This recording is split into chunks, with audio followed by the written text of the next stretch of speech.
বুধবার দুপুরের মুজিবনগরে ঝড়ের সাথে বৃষ্টিতে মাঠের কাঁচা পাকা ধানের ব্যাপক ক্ষতি হয়েছে। গ্রীষ্মের প্রচণ্ড দাবদাহে কদিন যাবৎ মেহেরপুর জেলার মানুষ হাঁপিয়ে উঠছিল।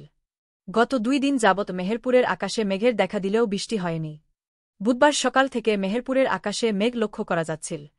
দুপুরের পর প্রচণ্ড মেঘে মেহেরপুরের আকাশ ছেয়ে যায়। এরপরে সামান্য বৃষ্টি হয়। এতে মানুষের মাঝে স্বস্তি ফিরে আসে। এদিকে একই সময়ে মুজিবনগরে প্রচণ্ড ঝড়ের সাথে বৃষ্টিপাত হয়। ঝড়ে মুজিবনগর উপজেলা তারানগড় সরকারি প্রাথমিক বিদ্যালয়ের উপর বড় একটি গাছ ভেঙে পড়লে বিদ্যালয়ের ব্যাপক ক্ষতি হওয়ার পাশাপাশি বৃষ্টির পানিতে মাঠে কেটে রাখা বড় ধান পানির নিচে তলিয়ে যায়। একই সাথে অনেক জমির ধান মাটিতে নুয়ে পড়ে।